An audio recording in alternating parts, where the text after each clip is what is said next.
whatever happens to the salmon in La Hula will also happen to the salmon in Madeli and will also impact the salmon that we have here. Each of us are part of that salmon cycle, and we're all salmon people. Our greatest weapon is our culture. We have to practice it.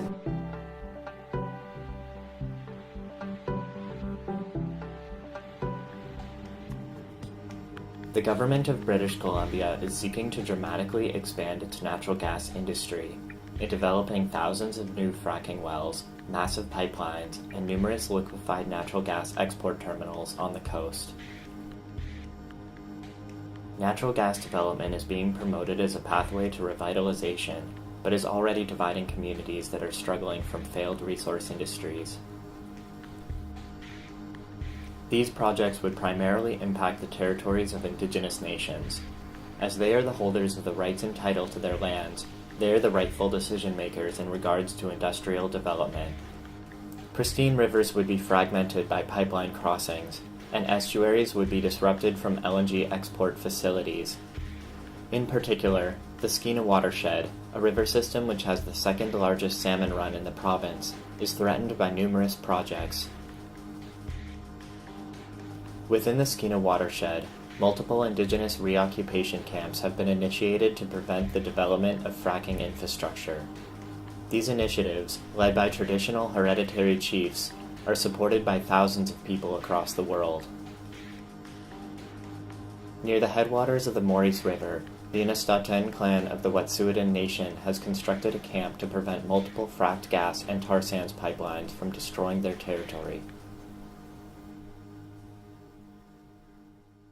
Unistaten is the name of my people, which means people of the headwaters, or another term they use is the people that live the furthest away.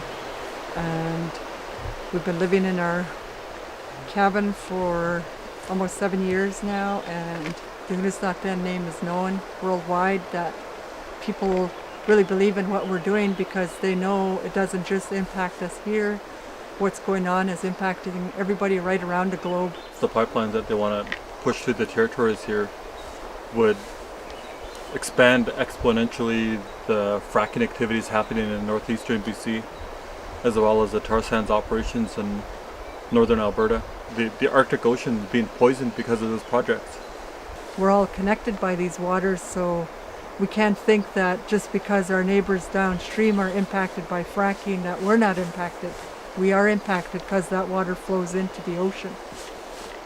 This is where our ancestors lived. This is where they thrived. They took care of these lands long before we did, like thousands and thousands of years before we ever came. And they've always had the expectation at some time long into the future that the Wet'suwet'en will continue to do that.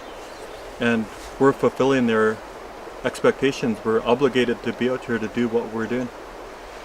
The healing center idea came up with my family when we've been talking about it for years, to develop a structure so that we could have holistic healing on the land, so that we could have spiritual, mental, and cultural healing.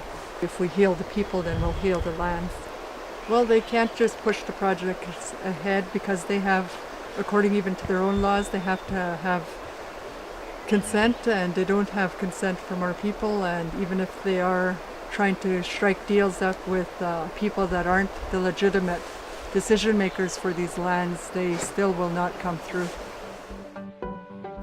On the Susquehanna River, the Luke Kadziwitz House Group of the Gitxsan Nation has shut down access to their Madeli territory to the proponents of the Prince Rupert Gas Transmission Pipeline project.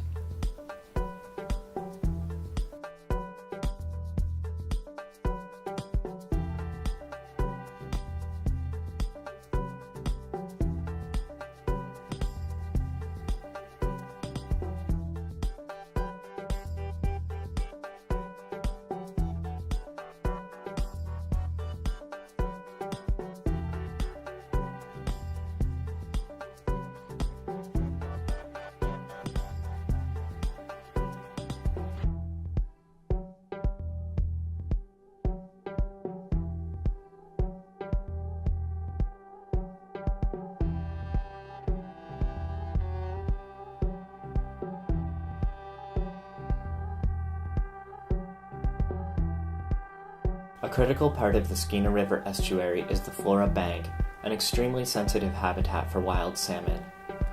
The Gitwagyat tribe, one of the allied Tsimshian tribes of Lac Kalams, has set up a camp on Lac Ula, also known as Lilu Island, to prevent surveying and construction for a massive LNG export facility that could completely destroy this ecosystem.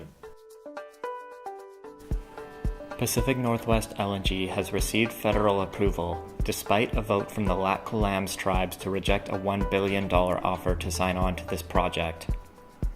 Legal challenges from the Skeena Corridor nations and their allies are now being developed to appeal this decision. The proponents, Petronas, still need to secure a final investment decision before continuing with the development of this project.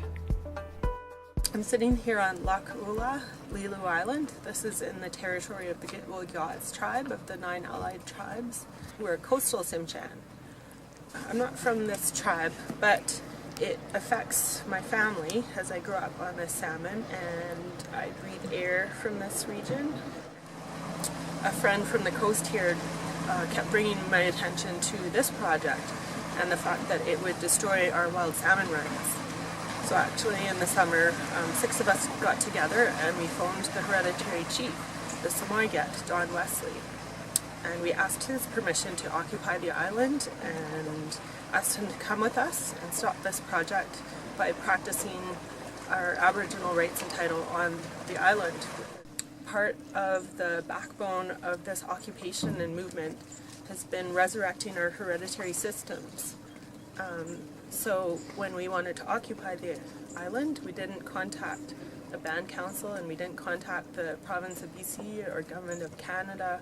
We contacted the hereditary chief who holds rights and title to the island, and the house leaders, the Gitwagyat, have been instrumental in helping run the camp. The vision is to have a cultural center that will be here forever and possibly a scientific research center to help people learn more about salmon and the importance of the estuary. Flora Bank is sediment from the last ice age, and it's sand that is held in place by a balance of the river flow and ocean currents. On Flora Bank there's a lot of eelgrass. It's a long ocean grass that is really important for salmon during 2 stages of their life cycle. There's eelgrass all over this estuary, but the eelgrass on Flora Bank has been found to be the most critical for salmon. There's 80 times more sockeye smolts in the Flora Bank eelgrass than elsewhere in the estuary. Tsimshian from the 9 tribes some of them have known for generations that this is a really important area and that it's important to protect, and they fought to defend this region. We've had to really unite because there's been a lot of divide and conquer strategies from government and industry trying to keep us from fighting for our home together. But it's great that we can come together and get to know each other and learn from each other.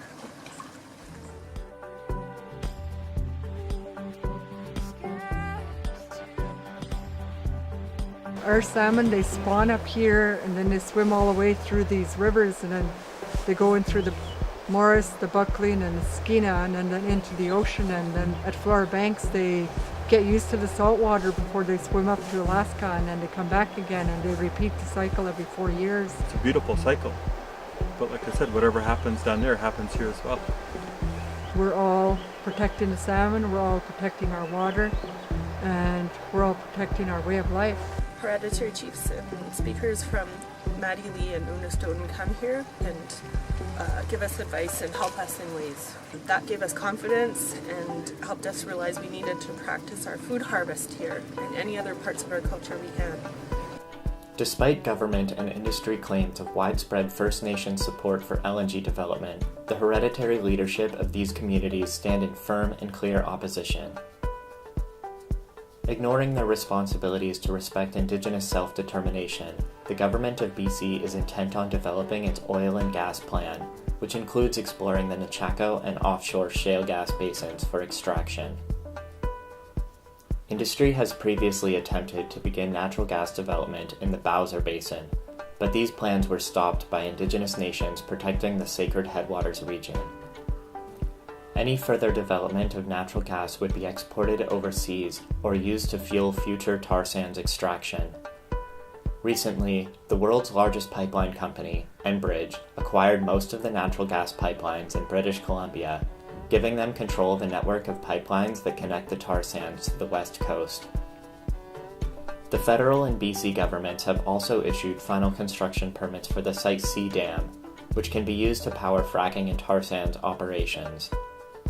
The Treaty 8 First Nations have ongoing legal challenges to the Site C dam and have not given consent for this project. In approving the Site C dam and the Pacific Northwest LNG projects, the governments of Canada are violating the United Nations Declaration of the Rights of Indigenous People. As was evident in Elsipogtog, the governments of Canada are more than ready to use violence in order to develop resource extraction projects, a recurring aspect of colonization which has never stopped. Canada needs to be held accountable for its numerous abuses of Indigenous people as well as of the environment. People around the world are supporting the initiatives of Indigenous nations asserting their authority to protect their lands and waters. But to remain successful, these nations require continued fundraising and widespread support. There are many ways to help support our occupation. It's been a really challenging year, but we've occupied this island and defended Flora Bank for over 10 months now, and we plan to continue. One of the best ways to help support is to come here and help us occupy the island, help with land defense if possible, but daily activities and construction. Also, people can help pressure the governments of BC and Canada to respect the hereditary rights and title holders here. You can't physically come up here because we could use volunteers if whatever skill set you have, whether you're a carpenter, electrician, plumber, or even if you just got willing hands to help with the labor. We welcome anybody to come and help out where you can, and if you can't come up here physically, help research about these industries and tell the truth about what fracking is, because the mainstream media doesn't tell the truth about how destructive this industry is. We have to acknowledge all the people who have been up here over the last 7 years to assist us in all their different ways. We're out here because of them. And we're out here because we know that the survival of our species is dependent on people like us doing things like this.